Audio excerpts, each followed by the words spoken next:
Students, welcome to our channel smile Pathshala. आज हम आपको इस वीडियो में एक तारा किताब की कक्षा 4 की गणित पाठ्य पुस्तक से हमने सीखा और समझा पार्ट 4 पढ़ाएंगे। तो देखिए, स्टार्ट करते हैं। पहला प्रश्न है, निम्नलिखित समय के अनुसार घंटे और मिनट की सुई दी गई घड़ियों में बनाइए। देखिए, नीचे समय दिया गया है। तो देखिए, नीचे समय दिया गया है 6:0 तो हम घंटे की सुई, जो छोटी सुई होती है उसे 6 पर और मिनट की सुई होती है उसे 12 पर बना देंगे तो हमारे 6 बज जाएंगे। फिर अगला समय दिया गया है 3:45। इसका मतलब होता है घंटे की सुई है वह 3 और 4 के बीच में आएगी, क्योंकि 4 बजने वाले हैं। और 45 मिनट का मतलब मिनट की सुई 9 पर आएगी। ठीक है। अगला है 11:30। तो 11:30 यानी कि जो घंटे की सुई है वह 11 पर आएगी, थोड़ा सा आगे 12 की तरफ, और जो मिनट की सुई है वो 30 पर यानी कि 6 पर आएगी। तो हमारे 11:30 समय हम घड़ी में दर्शा सकते हैं। अगला प्रश्न है, हिंदी और अंग्रेजी महीनों के नाम लिखिए। तो हिंदी महीनों के और अंग्रेजी महीनों के हम नाम लिखेंगे।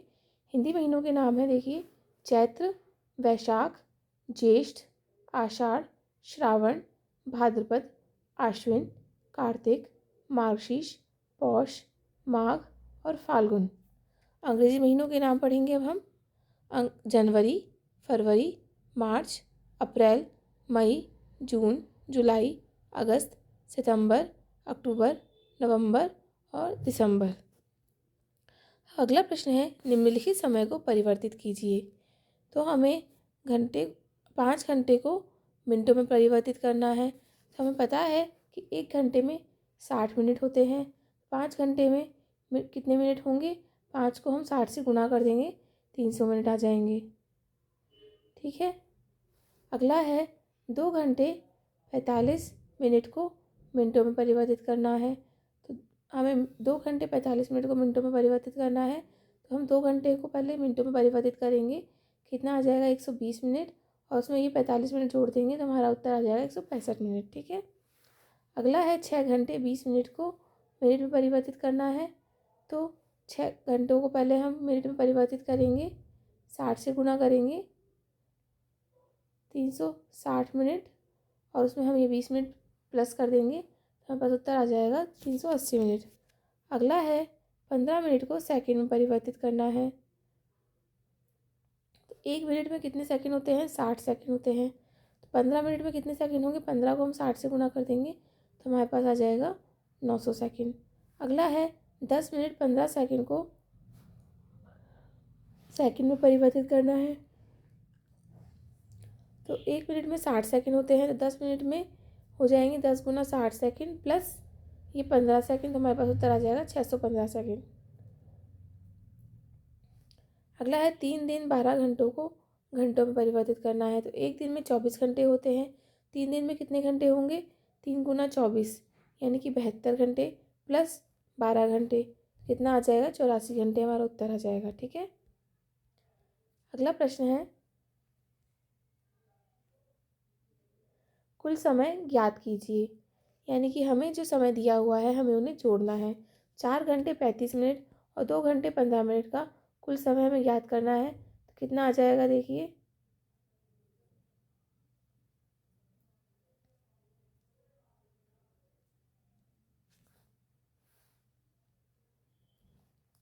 देखिए 4 घंटे 35 मिनट और 2 घंटे 15 मिनट का कुल समय आ जाएगा 6 घंटे 50 मिनट।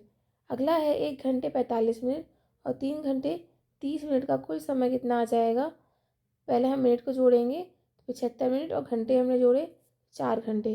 75 मिनट में से हमने 60 मिनट यानी कि 1 घंटा इस तरह परिवर्तित कर दिया तो हमारे पास उत्तर आ गया 5 घंटे 15 मिनट। ठीक है।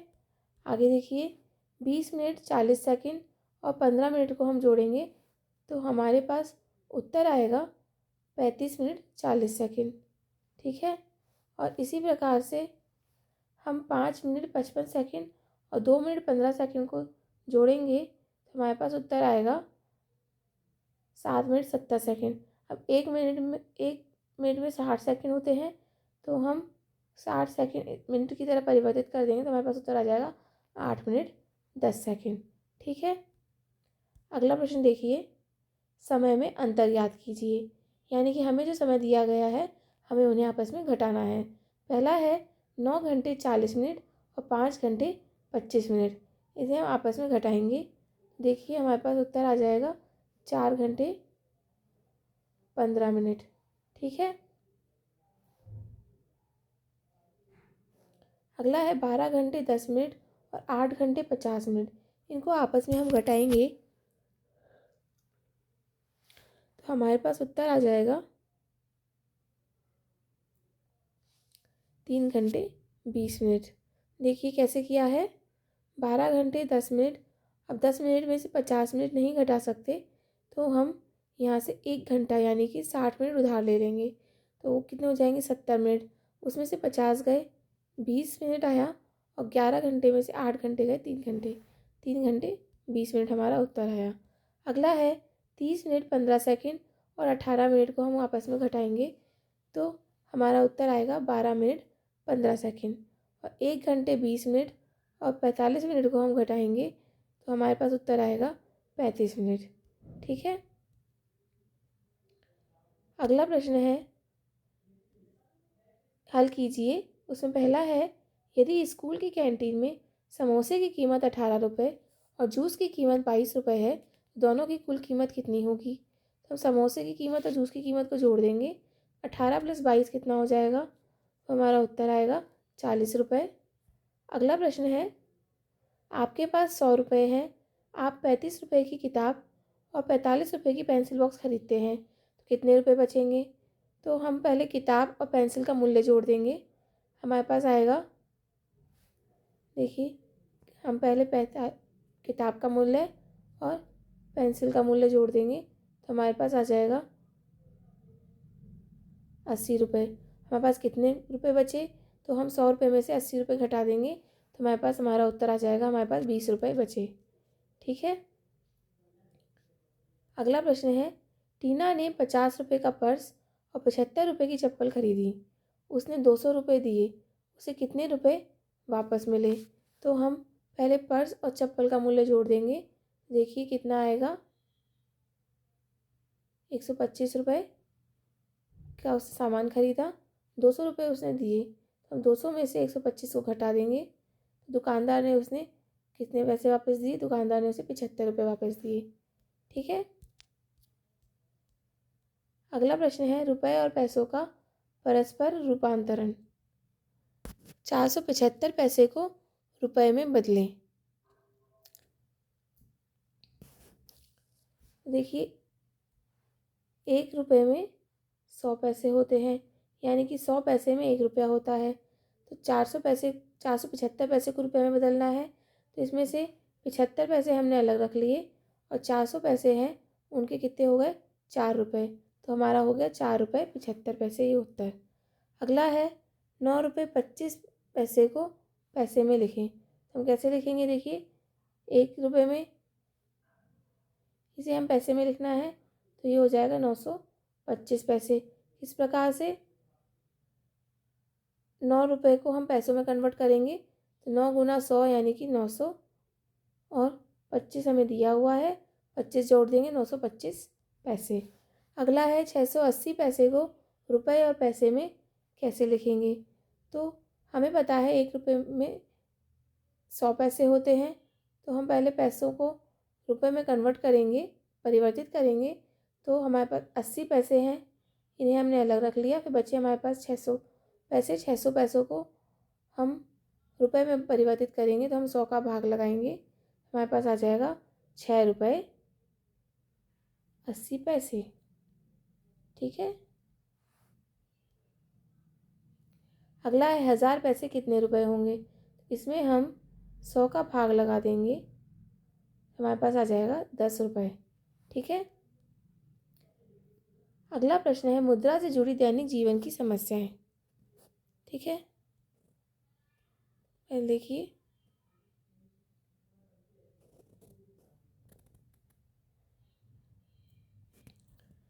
अगला है मुद्रा से जुड़ी दैनिक जीवन की समस्याएं। माता जी ने सब्जी के लिए 35 रुपये, फल के लिए 60 रुपये और दूध के लिए 45 रुपये खर्च किए। कुल खर्च कितना हुआ? तो हम क्या करेंगे, इन तीनों का खर्च हम जोड़ देंगे तो हमारे पास कुल खर्च आ जाएगा 35 रुपये प्लस 60 रुपये प्लस 45 रुपये। हमारा कुल खर्च आ जाएगा कि माता जी ने कुल खर्च कितना किया, 140 रुपये। ठीक है।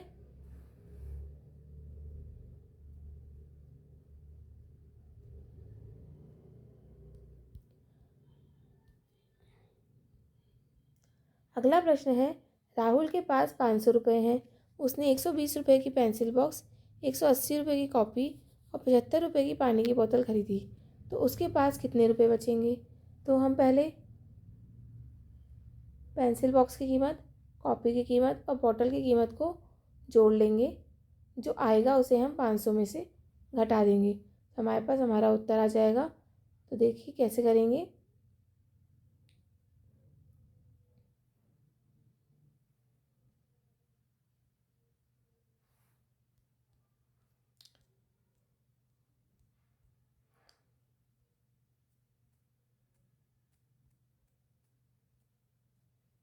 राहुल के पास कुल रुपए थे 500।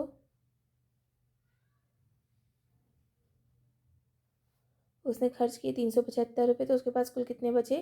500 में से हमने 375 घटाया, 125 रुपये उसके पास शेष बचे। ठीक है। अगला प्रश्न देखिए, एक लड़की ने 200 रुपये का स्कर्ट और 150 रुपये की टी शर्ट खरीदी। अगर वह दुकानदार को 500 रुपये दे तो कितने रुपए वापस मिलेंगे?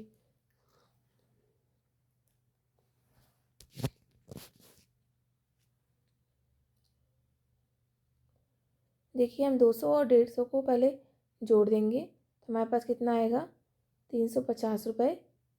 दुकानदार को 500 रुपये अगर उसने दिए तो उसे कितने रुपये वापस मिलेंगे? 500 में से हम 350 घटा देंगे तो उसे 150 रुपये वापस मिलेंगे। ठीक है। अगला प्रश्न है, एक दुकान पर मिठाई की कीमत 300 रुपये, नमकीन की कीमत 250 रुपये और चॉकलेट की कीमत 100 रुपये है। यदि ग्राहक मिठाई, नमकीन और चॉकलेट खरीद कर दुकानदार को 1000 रुपये देता है, दुकानदार उसे कितने रुपये वापस देगा? तो हम पहले मिठाई की कीमत, नमकीन की और चॉकलेट की कीमत को जोड़ेंगे। कितना आएगा देखिए, 650 रुपये और उसे हम 1000 रुपये में से घटा देंगे तो हमारे पास हमारा उत्तर आ जाएगा 350 रुपये दुकानदार उसे वापस देगा। ठीक है।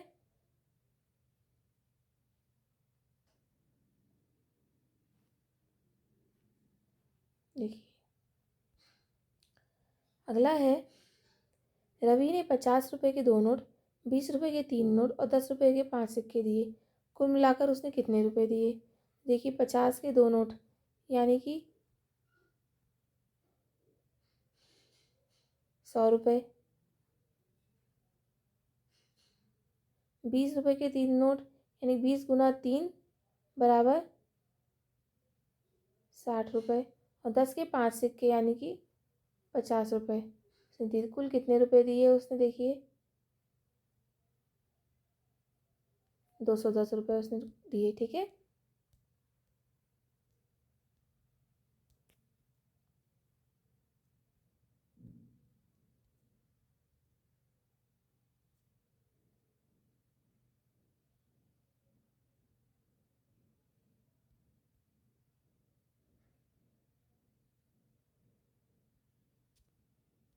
अगला है, परिमाप ज्ञात कीजिए।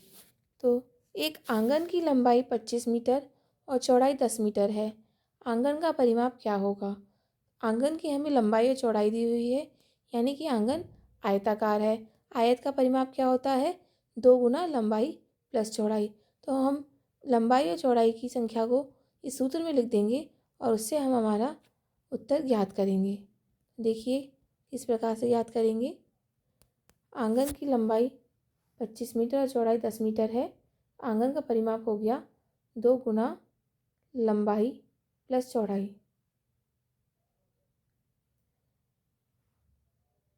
ये यहाँ पर 20 लिखा हुआ है,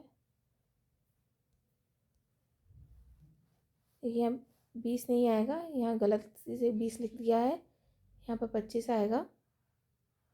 तो क्या हो जाएगा हमारा उत्तर, देखिए 2 गुना लंबाई प्लस चौड़ाई हो जाएगा 2 गुना 35 बराबर 70 मीटर। ठीक है, ये 70 मीटर उत्तर आएगा, 60 नहीं आएगा यहाँ पर। ठीक है, अगला प्रश्न है, एक आयताकार टेबल की लंबाई 6 मीटर और चौड़ाई 4 मीटर है, उसका परिमाप ज्ञात कीजिए।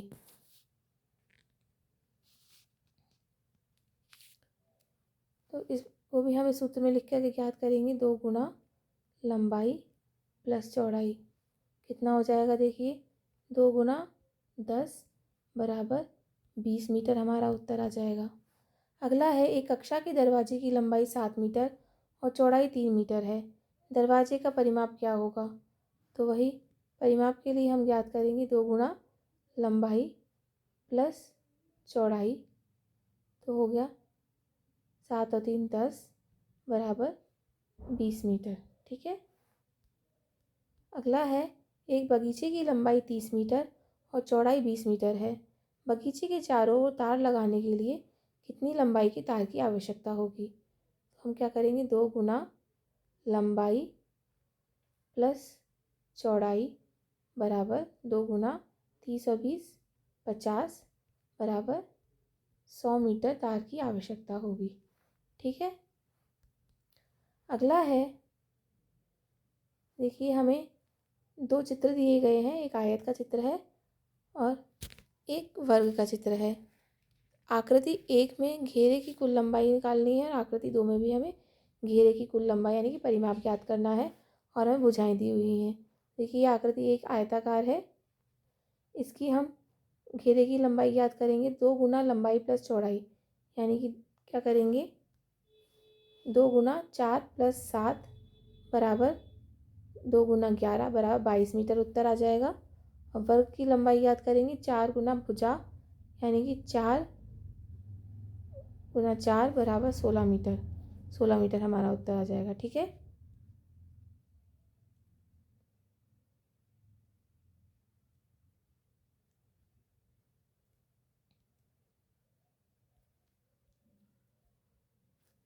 देखिए अगला प्रश्न है, दी गई आकृति के क्षेत्रफल और परिमाप के संख्यात्मक मान में कितना अंतर है।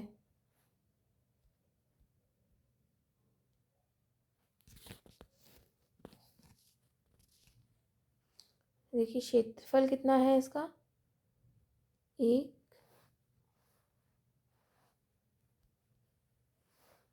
क्षेत्रफल कितना है 1 2 3 4 5 6 7 8 9 वर्ग इकाई और परिमाप कितना है 1 2 3 4 5 6 7 8 9 10 11 12 13 14 14।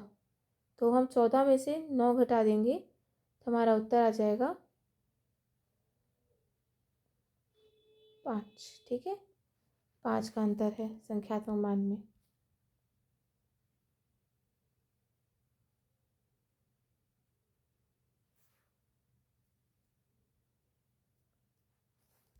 अगला है, दी गई आकृति में से एक ऐसा युग्म चुनें जिसका परिमाप समान हो। तो हमें पहले सभी के परिमाप ज्ञात करने होंगे। देखिए हम पहले सभी का परिमाप ज्ञात करेंगे, एल का ज्ञात करेंगे, एम का ज्ञात करेंगे, एन का ज्ञात करेंगे और ओ का ज्ञात करेंगे और फिर हम देखेंगे किसका परिमाप समान है। तो ज्ञात करने पे एल और एन का परिमाप समान आएगा, तो एल से उत्तर सही है। ठीक है,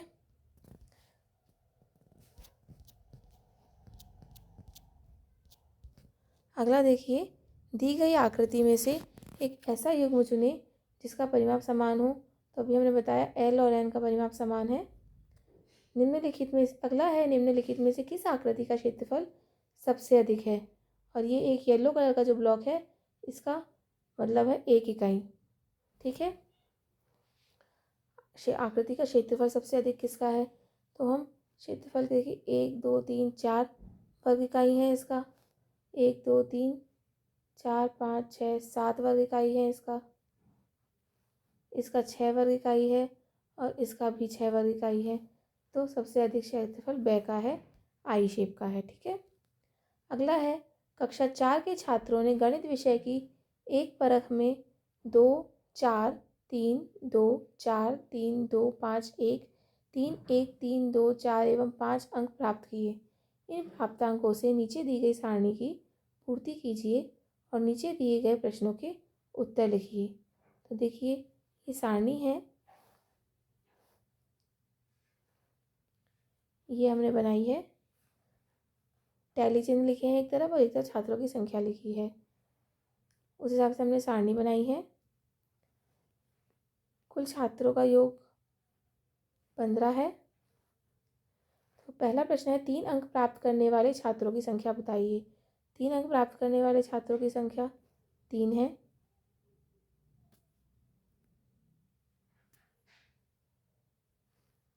कक्षा की कुल छात्र संख्या बताइए, वो 15 है। ठीक है।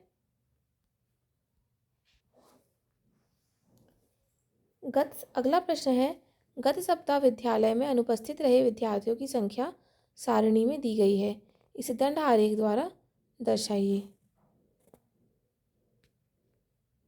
देखिए, दिन दिए हुए हैं और अनुपस्थित विद्यार्थियों की संख्या दी गई है। दंड आरेख हम बनाएंगे। देखिए, दंड आरेख में हमने इस तरफ वार लिखे हैं और इस तरफ हमने विद्यार्थियों की संख्या लिखी है। और फिर हमें दंड आरेख बनाया है। सोमवार को 6 विद्यार्थी अनुपस्थित थे, 6 तक बनाया है। मंगलवार को 4, बुधवार को 6, गुरुवार को 4, शुक्रवार को 7 और शनिवार को 3। ठीक है।